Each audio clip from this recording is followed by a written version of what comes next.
Hello, I'm in a 1999 Acura TL, and today I'm going to show you a jump start. So first you open your hood, and then on the driver's side you should see your battery here, which you can just pop this cover off, and you see your positive terminal here and your negative terminal here. And you can always double check that too, because on the battery itself there'll be a negative sign on the negative side and a positive on the positive. But first I'd check for any corrosion that needs cleaned up, which you can clean off with a good rag or brush. Next I'd make sure these terminals are tight. If they're loose, you can tighten them.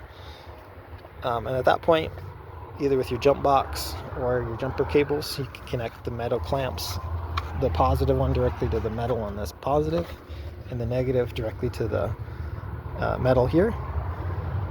And if you're using jumper cables leading to another vehicle, make sure the other vehicle is turned on, and that your negative terminals leading directly to the negative on the other vehicle, and then your positives leading directly to the positive.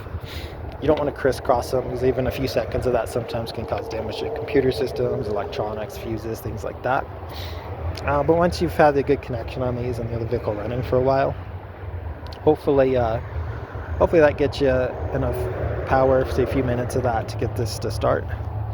If you've been cheering for a while and still having issues, you might need to replace this battery, which you can do by just loosening these. You can take this little safety guard off, loosening these terminals, so you can pull these off. But at that point you should have this battery loose, so you can pull the old battery out, stick the new battery in, and then just retighten everything, so that way then you should be good to go.